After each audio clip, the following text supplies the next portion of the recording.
आज हम लोग नॉर्मेलिटी डिस्कस करेंगे। नॉर्मेलिटी कंसंट्रेशन का ही एक टर्म है। जैसे हम लोगों ने कंसंट्रेशन के पहले टर्म देखे हैं, molarity, molality, mole fraction, percentage method, उसी तरह से नॉर्मेलिटी भी सॉल्यूशन के कंसंट्रेशन को डिनोट करने का एक मेथड है। नॉर्मेलिटी अब हम इसलिए पढ़ा रहे हैं क्योंकि अब हमने इक्विवेलेंट वेट आपको डिस्कस कर दिया है, ठीक है ना। तो देखिए नॉर्मेलिटी क्या होती है उसे हम लोग देख लेते हैं। नॉर्मेलिटी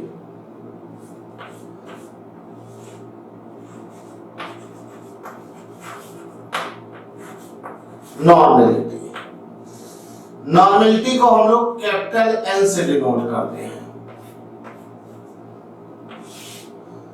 तो नॉर्मेलिटी को डिस्कस करने से पहले हम एक टर्म डिफाइन करते हैं, नंबर ऑफ इक्विवेलेंट्स, ठीक है। जैसे नंबर ऑफ मोल होता है ना, नंबर ऑफ मोल क्या होता है, गिवन मास अपॉन जीएमएम, मतलब गिवन मास में ग्राम मॉलिक्यूलर मास कितने टाइम्स है, वही तो नंबर ऑफ मोल होगा।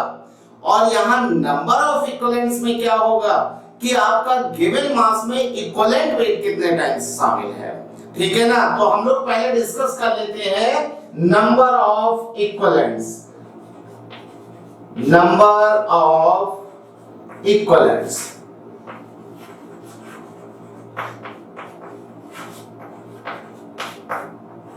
सिंपल सी बात है, नंबर ऑफ इक्विवेलेंट्स का फार्मूला होगा given mass upon equivalent wait.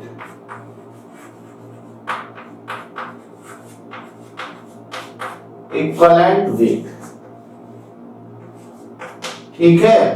अब देखिए इक्विवेलेंट वेट हमें निकालना आता है, तो एक दो एग्जांपल हम लोग देख लेते हैं। Example,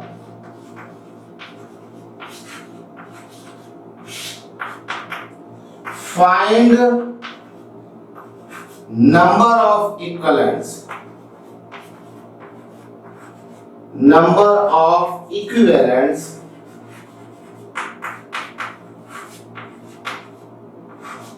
number of equivalents in 196 gram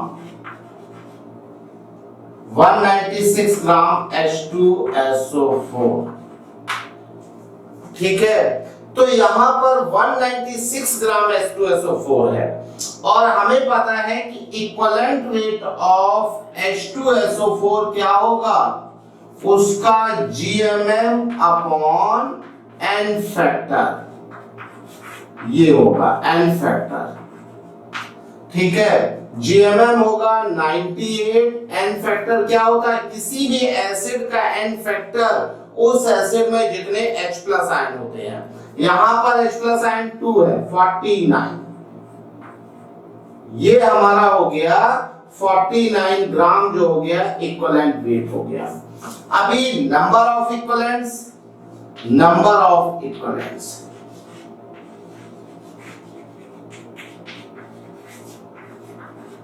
number of equivalents क्या हो जाएगा, नंबर ऑफ इक्विवेलेंट्स होगा given mass upon equivalent weight. Equivalent wait को हम लोग कैपिटल ई से डिनोट करते हैं। तो गिवन मास हमारा है 196 ग्राम और इक्विवेलेंट वेट है 49, ये आ जाएगा 4। अगर यहां पर हम लोग नंबर ऑफ मोल्स निकालेंगे, नंबर ऑफ मोल्स, तो नंबर ऑफ मोल्स का बेटा क्या फॉर्मूला होगा, नंबर ऑफ मोल्स का फॉर्मूला होगा given mass upon GMM. Given mass कितना होगा 196 ग्राम और जीएमएम 98, मतलब ये आएगा 2। तो देखिए यहां पर मोल्स और इक्विवेलेंट्स अलग अलग है, ठीक है ना। हम लोग जरा देख लेते हैं कि नंबर ऑफ मोल्स और नंबर ऑफ इक्विवेलेंट्स में क्या रिलेशन है, ठीक है। देखिए नंबर ऑफ मोल्स का फॉर्मूला होता है नंबर ऑफ मोल्स इसका फॉर्मूला होता है given mass upon GMM। Number of equivalents का फॉर्मूला होता है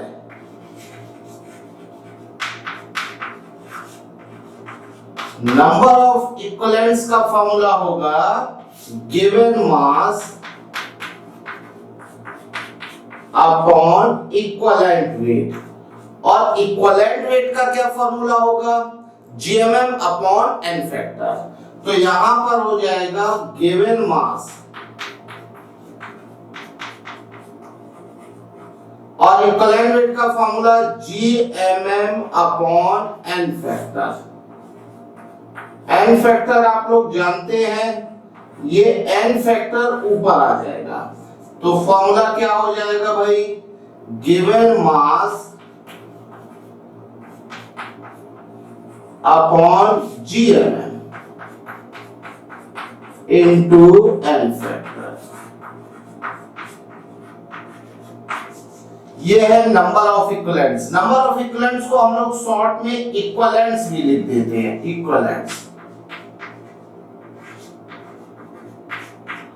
इक्विवेलेंट्स। ये देखिए गिवन मास अपॉन GMM क्या है? मोल्स। तो इक्विवेलेंट्स आ जाएंगे, इक्विवेलेंट्स क्या आ जाएंगे? मोल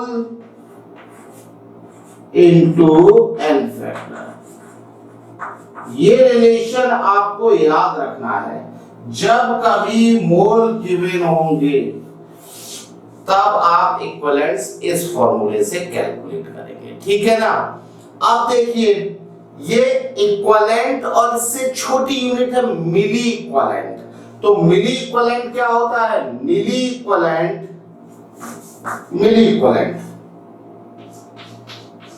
मिली equivalents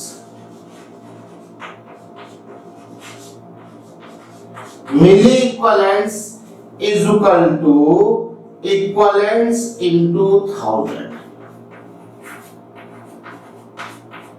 into 1000।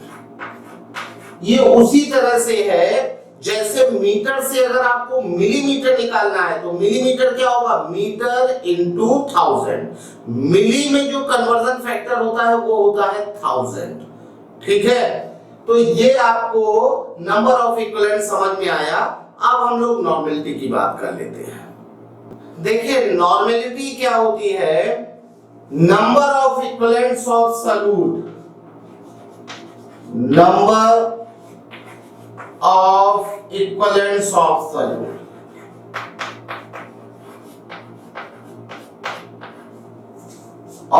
solute dissolve in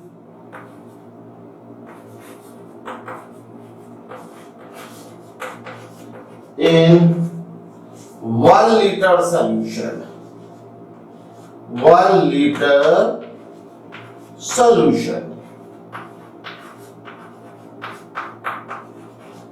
1 liter solution। 1 liter solution में सॉल्यूट के जितने नंबर ऑफ इक्विवेलेंट्स डिसॉल्व होंगे वो क्या होगी? नॉर्मेलिटी होगी, is known as normality.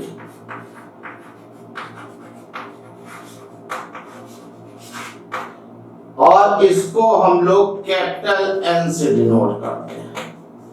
Unit of normality is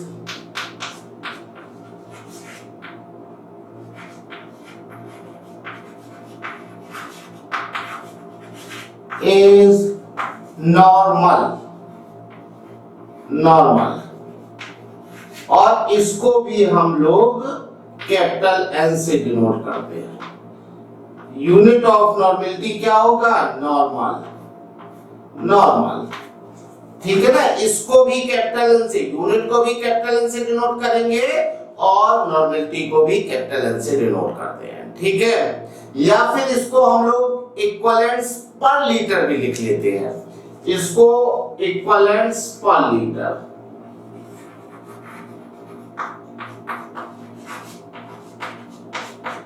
पर लीटर, पर लीटर ऐसे भी यूनिट को हम लोग लिखते हैं। ठीक है, तो नॉर्मेलिटी का जो फॉर्मूला हो जाएगा,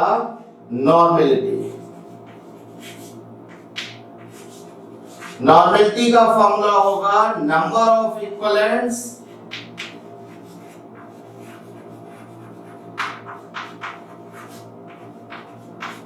अपॉन वॉल्यूम इन लीटर। अब देखिए यहां पर सॉल्यूशन का वॉल्यूम लिखना कोई जरूरी नहीं है, क्योंकि जो सॉल्यूशन का वॉल्यूम होगा वही सॉल्वेंट का वॉल्यूम होगा, सॉल्यूट का अपना कोई वॉल्यूम होता नहीं है। ठीक है ना, तो यहां पर हम लोग क्रॉस मल्टीप्लिकेशन कर सकते हैं। क्रॉस मल्टीप्लिकेशन कर देंगे तो नंबर ऑफ इक्विवेलेंट्स आ जाएगा। नंबर ऑफ इक्विवेलेंट्स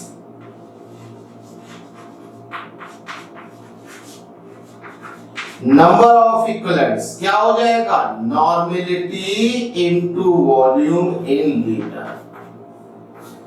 ये दो फॉर्मूले आपको याद रखने हैं, नॉर्मेलिटी का फॉर्मूला और नंबर ऑफ इक्विवेलेंट्स का फॉर्मूला। ठीक है, यहां पर नंबर ऑफ मिली इक्विवेलेंट्स हम लोग निकाल लेंगे। तो देखिए नंबर ऑफ मिली इक्विवेलेंट्स क्या हो जाएंगे, number of milli equivalents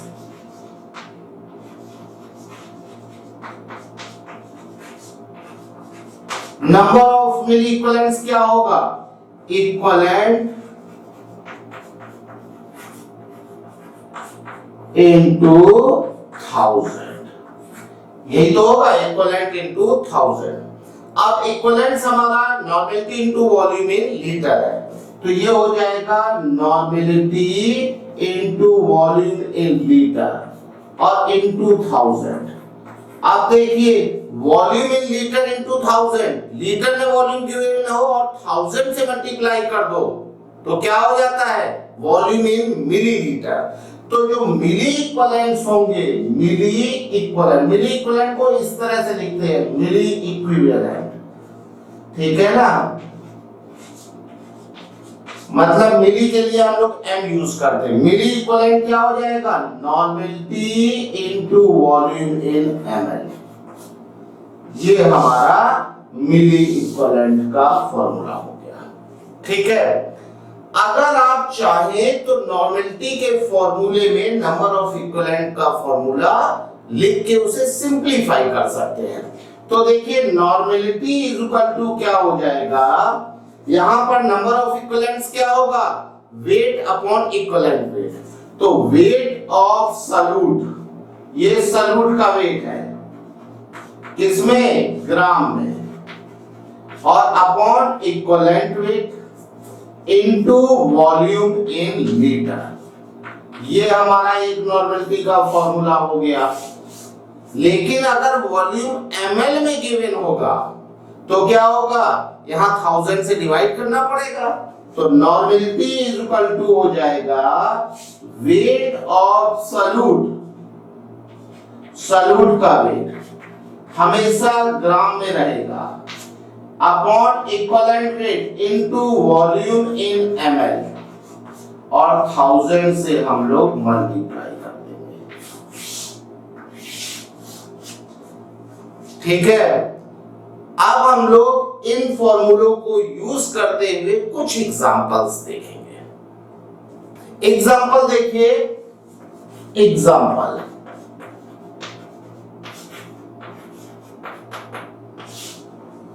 find normality of solute in following solutions. Solutions.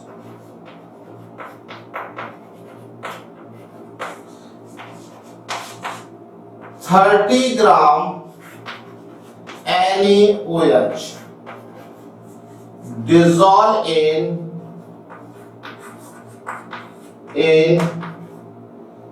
500 ml water.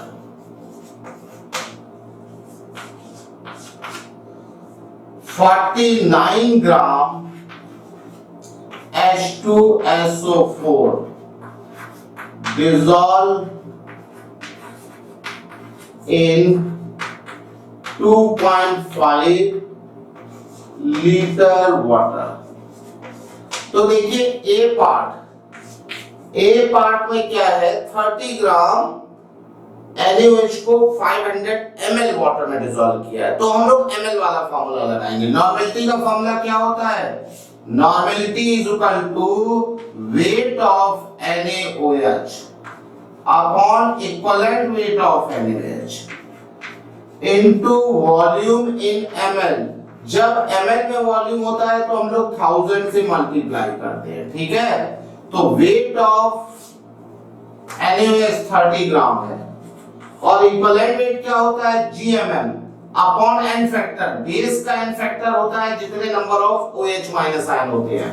तो ये हो जाएगा 40 अपॉन 1 इनटू 500 और इसमें 1000 से ऊपर मल्टीप्लाई करते हैं। ये हो जाएगा 2, कितना आ जाएगा 1.5 नॉर्मल कैपिटल है, ये यूनिट है, ठीक है। बी में क्या है, H2SO4 को हमने 2.5 लीटर वाटर में डिसॉल्व किया है। तो यहां पर हम लोग फॉर्मूला लगाएंगे वॉल्यूम इन लीटर वाला। तो ये हो जाएगा weight of H2SO4 upon equivalent weight of H2SO4 into volume in litre. जब लीटर में वॉल्यूम रहेगा तो ऊपर 1000 से मल्टीप्लाई नहीं करेंगे। वेट ऑफ H2SO4 49 ग्राम और equivalent weight GMM 98 upon n factor 2। Acid में जितने H होंगे, जितने रिमूव होने वाले H होंगे, वो उसका n फैक्टर होगा इनटू वॉल्यूम 2.5 लीटर। तो यहां पर आ जाएगा 49, इससे ये कैंसिल हो जाएगा, ये आ जाएगा 2/5 मतलब 0.4 नॉर्मल। इस तरह से हम लोग नॉर्मेलिटी कैलकुलेट करेंगे। और एक दो एग्जांपल हम लोग देख लेते हैं। नेक्स्ट एग्जांपल है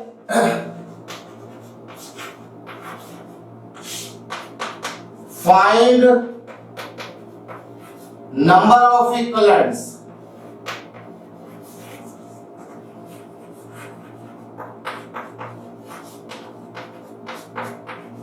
of NaOH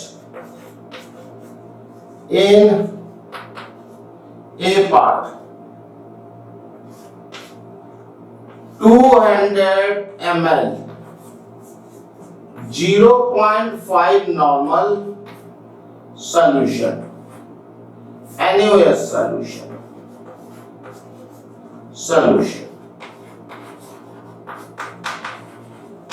बी पार्ट है 2 litre 0.4 normal NaOH solution।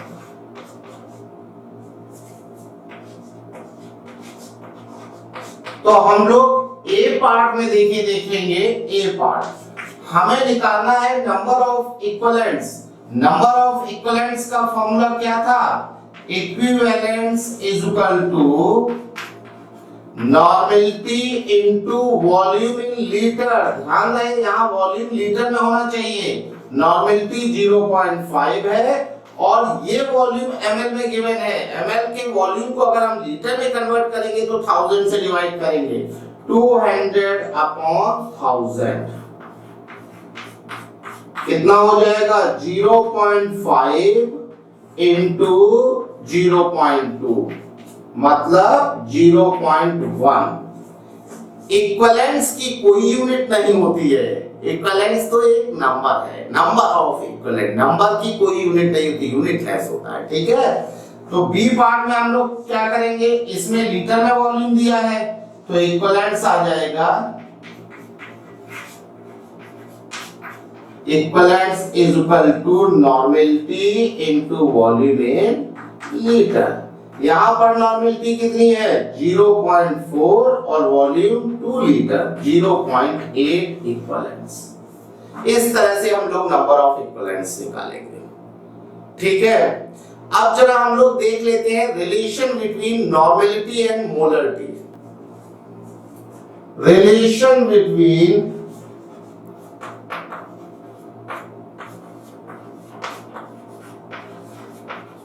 Normality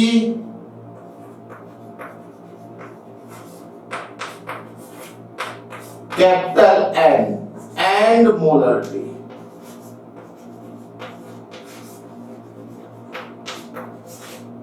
capital M normality और मोलरिटी में रिलेशन। ठीक है, मोलरिटी हम लोग पहले पढ़ चुके हैं। मोलरिटी का फॉर्मूला क्या था, molarity is equal to weight of solute upon GMM into volume in litre. ठीक है, ये मोलरिटी था। और नॉर्मेलिटी क्या होता है, wait of solute upon equivalent weight of solute into volume in litre. ये दोनों फॉर्मूले ये हम लोग पहले पढ़ चुके थे और ये अभी अभी हम लोगों ने डिस्कस किया। अब इक्विवेलेंट का फॉर्मूला क्या होता है, इक्विवेलेंट वेट का आपको पता है। इक्विवेलेंट वेट क्या होगा, GMM अपॉन N फैक्टर। ठीक है ना, इस फॉर्मूले को हम लोग यहां यूज करेंगे। Normality is equal to weight of solute upon GMM और N फैक्टर ऊपर चला जाएगा, GMM अपॉन N फैक्टर है ना, इनटू वॉल्यूम इन लीटर। तो ये N फैक्टर ऊपर जाएगा, नॉर्मेलिटी क्या हो जाएगी, wait of solute upon GMM into volume in litre और N फैक्टर ऊपर चला जाएगा।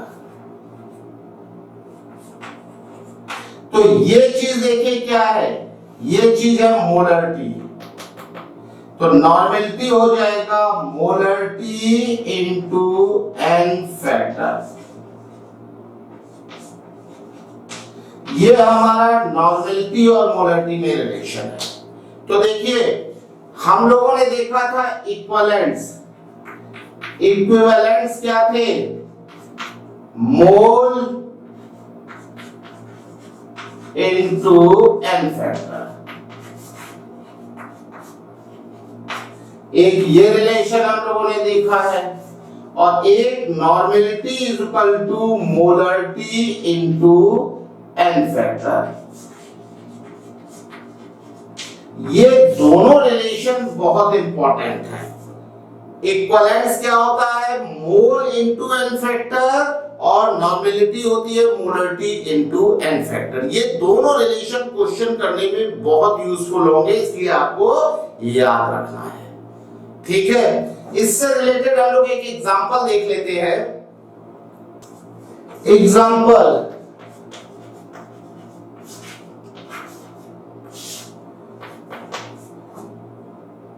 To molar H3PO4 solution is given। ये सॉल्यूशन दिया गया है, फाइंड नॉर्मेलिटी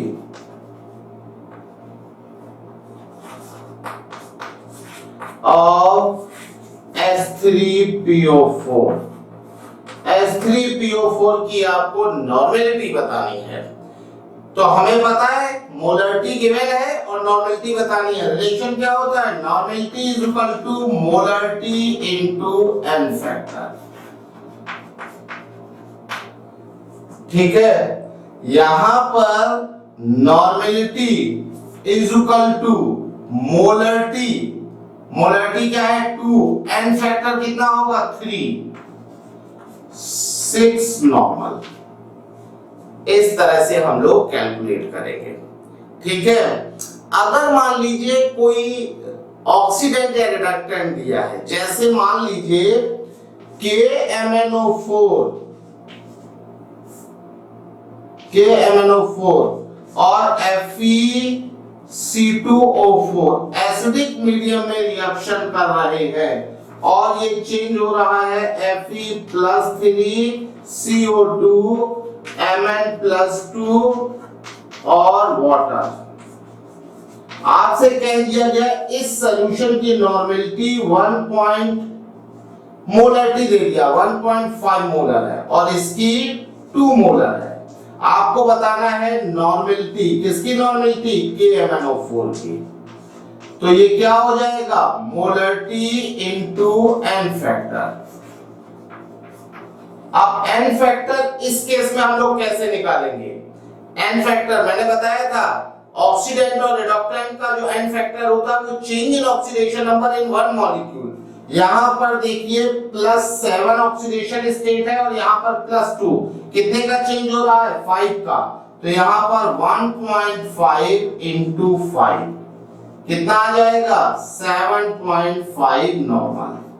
सिमिलरली अगर इसकी नॉर्मेलिटी निकालनी हो, नॉर्मेलिटी ऑफ FeC2O4 का, तो मोलरिटी इनटू n फैक्टर। इसमें n फैक्टर कितना होगा? ये +2 से +3 चेंज हो रहा है, Fe का 1 चेंज हो रहा है, कार्बन का +3 से +4 1 चेंज हो रहा है, 2 कार्बन है, टोटल कितना हो जाएगा? 1 इसका चेंज और 2 इसका चेंज, मतलब 3 चेंज हो गया। तो यहाँ n फैक्टर हो जाएगा 3, 2 into 3 मतलब 6 नॉर्मल।